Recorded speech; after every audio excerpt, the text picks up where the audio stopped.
कहा जा रहा है जायो यशोदा जी ने लल्ला। तो लल्ला किसको बोलते हैं? तो जैसे बिहार में छोटा बच्चा को नन्नू बोलते हैं, बउआ बोलते हैं, तो ऐसे वृंदावन में छोटा बच्चा को, लड़का को लल्ला कहा जाता है, और लड़की होगा तो उसको लाली कहा जाता है। तो जायो यशोदा जी ने लल्ला माने यशोदा जी को एक बेटा हुआ है, एक लड़का हुआ है। जायो यशोदा जी ने लल्ला, लल्ला में हल्ला मच गयो। जायो यशोदा जी ने लल्ला, लल्ला में हल्ला मच गयो। बाबा लुटा दे अन धन सोना, बाबा लुटा दे अन धन सोना, अन धन सोना हो अन धन सोना, धन सोना हो अन धन सोना। देखो लुटना और लुटाना, तो जो लुटता है उसको तो खुशी होता ही है, उसको प्रसन्नता होता ही है, परंतु जो लुटाता है उसके मन में उससे कई गुना प्रसन्नता होती है, खुशी होती है। तो नंद बाबा लुटा रहे हैं और ब्रज के ब्रजवासी गोपी लोग लुट रहे हैं। तो उसी बीच में यशोदा मैया, यशोदा मैया लुटा रहे हैं। तो यशोदा मैया एक उसी बीच में एक बूढ़ी माता वो लुटने के लिए खड़ी थी और उसके मुख में एक भी दांत नहीं था। तो यशोदा मैया क्या कि एक लड्डू को फेंके उसी बीच में और उसी बूढ़ी माता के मुख में वो लड्डू चला गया और वो बूढ़ी माता गटक गई। बाबा लुटा धन सोना, बाबा लुटा धन सोना, धन सोना हो धन सोना, धन सोना हो धन सोना। भैया लुटा दे तो सल्ला,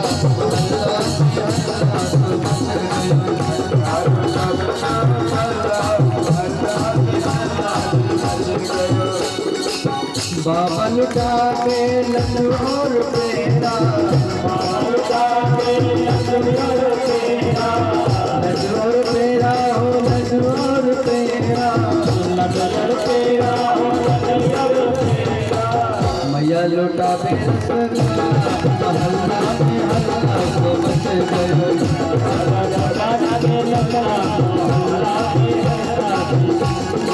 सब हाथ लगे और हाथ लगाइए, श्री राधे।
तो इस प्रकार भागवत में कृष्ण कथा विस्तार में दिया गया है और आज से लेकर के अंतिम दिन तक कृष्ण कथा ही चलेगा।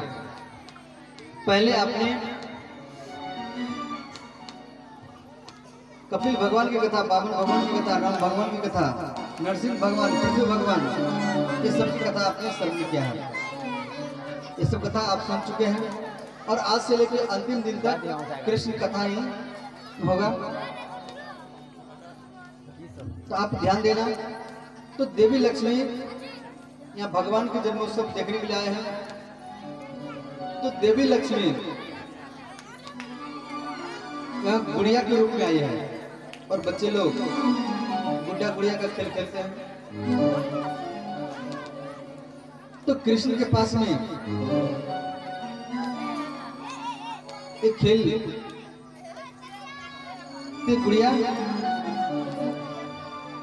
गुड़िया के रूप में खेलते थे। और जब भगवान श्री कृष्ण होते थे तो यशोदा मैया बोलते थे कि लल्ला चुप हो जा, और वो गुड़िया को पकड़ा देते थे, बोलते थे ये तेरा बहू है, तो भगवान श्री कृष्ण शांत हो जाते थे।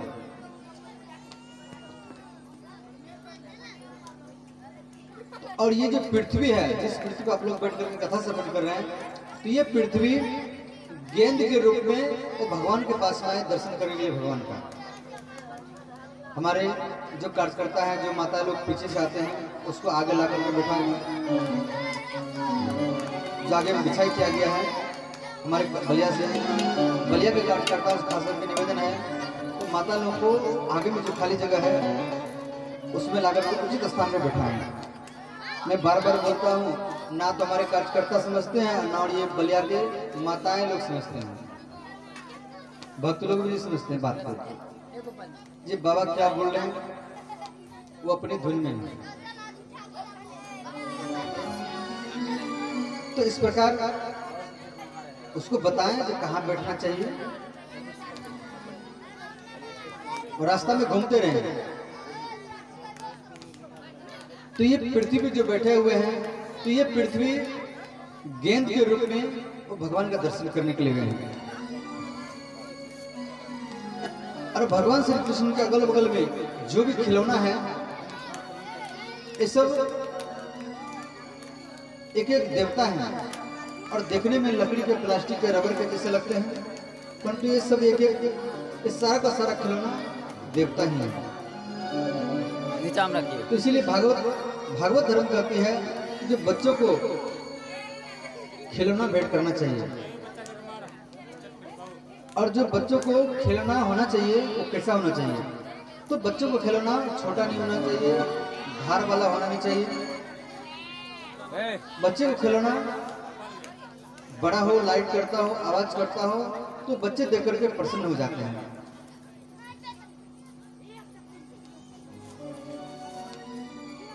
तो इस प्रकार, और जो बच्चों को, एक छोटा बच्चा को एक गुब्बारा भेंट करता है तो उसको अश्वमेध यज्ञ का फल मिलता है। और आप शांति पाने के लिए रामायण पढ़ते हैं, उपन्यास पढ़ते हैं, गीता पढ़ते हैं, परंतु फिर भी आपके मन को शांति नहीं मिलता है। परंतु एक छोटा बच्चा को गोद में उठा करके और उसको हंसा दो तो आपका सारा अशांति, जो टेंशन है, वो सब खत्म हो जाएगा। और बच्चे जो होते हैं वो निर्विकार होते हैं। नंदस्का मजात उत्पन्ने जाता हलादो महात्मना आहु प्रमाण वेद ज्ञान स्नातः। तो इस प्रकार श्री बालकृष्ण का जन्म उत्सव श्रीमद् भागवत में कृष्ण जन्म की कथा जो है 18 श्लोक में दिया गया है, और गीता में भी 18 अध्याय है, और भागवत में भी 18,000 श्लोक है, और 18 जो है ये पूर्ण अंक है। जैसे 9 को 1 + 8 9, और 9 को 2 बार जोड़ो तो 18 को आधा करो तो 9 हो जाएगा। तो ये 9 जो है पूर्ण अंक है। तो इसीलिए भगवान चैत्र मास में नवमी तिथि को ही आए थे। नवमी तिथि मधुमास पुनीता, शुक्ल पक्ष अभिजित हरिप्रीता। और गोस्वामी तुलसीदास जी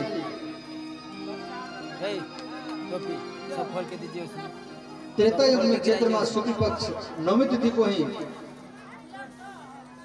ये अयोध्या में जन्म लिए थे। और गोस्वामी तुलसीदास जी रामचंद्र मानस वो भी नवमी तिथि को लिखे थे। नवमी भोपार मासा, आज से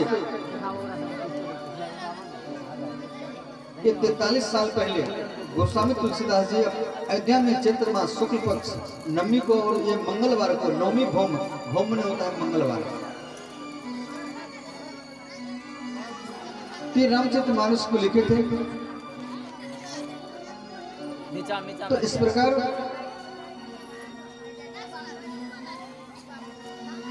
प्रकार श्री बालकृष्ण जन्म उत्सव को देखने के लिए सब देवता लोग, ऋषि मुनि आए हैं। तो कृष्ण जो है सबका है और वो केवल नंद यशोदा का ही नहीं है। तो वहां पे एक ब्राह्मणी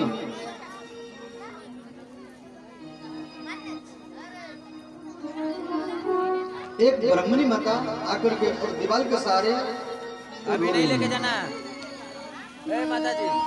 तो यशोदा मैया बोली आप क्यों रोती हैं? अभी यहाँ से कोनो बर्तन नहीं लेके जाइएगा, बर्तन यहाँ से किसी को आपके लाला का दर्शन करने के लिए कोई सोना चांदी लाता है, कोई फल फूल लाता है, परंतु मैं एक गरीब ब्राह्मणी होने के नाते मैं कुछ नहीं लाया हूं और मैं खाली हाथ में आई हूं। और मन में यह सोच है हमें आपके लाला का दर्शन नहीं होगा। और यशोदा मैया क्या की, वो बाल कृष्ण को उठा करके और वो ब्राह्मणी की गोदी में दे दिया। कहा ये तेरा लाला है।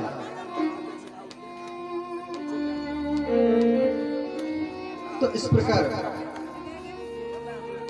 यशोदा मैया तो ये बात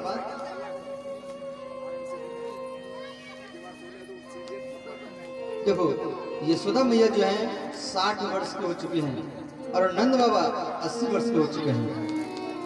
और 60 वर्ष में कोई भी माता पुत्र को जन्म नहीं दे सकती है। और यशोदा बाबा, ये यशोदा मैया और नंद बाबा ये मन से पुत्र का जिज्ञासा छोड़ दिए थे। जब मुझे पुत्र का सुख नहीं मिलेगा, नीचाम काहे रखते हैं उसको, ढकिएगा ना वो, नीचाम रख के तब फिर। और दिन भरी यशोदा मैया घर में रोती थी। और नंद गांव में जो छोटे छोटे बच्चे थे ये सब आकर के नंद बाबा के महल में खेलते थे। और इन छोटे बच्चों को देख करके यशोदा मैया रोती थी। तो एक दिन क्या हुआ,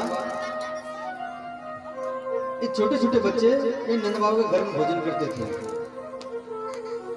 और तो यशोदा मैया वो छोटे छोटे बच्चे को बुलाने के लिए गए हैं, ये चलो भोजन कर लो। तो वो छोटे छोटे बच्चे बोले अरे मैया आज हमें भूख नहीं है, हम भोजन नहीं करेंगे। तो यशोदा मैया बोली आप क्यों नहीं करेंगे भोजन? तो छोटे बच्चे बोले जी अरे मैया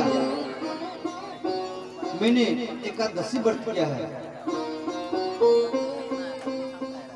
तो यशोदा मैया बोली आपको एकादशी व्रत कौन बताया आपको?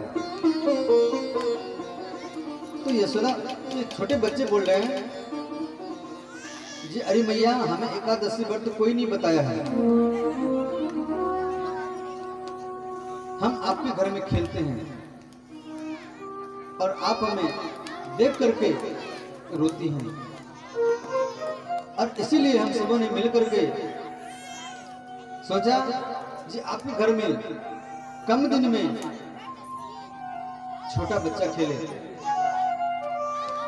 इसीलिए हम सब ने मिलकर के एकादशी मैया का व्रत किया है। इसलिए हम आज भोजन नहीं करेंगे।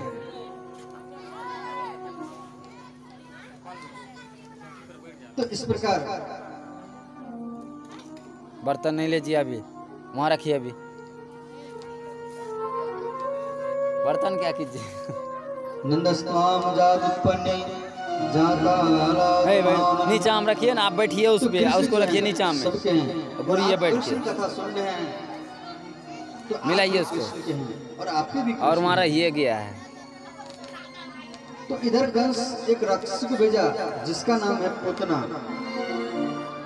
पूतना शब्द का अर्थ है पूत नारकम। तो पूत नाम का एक नरक है।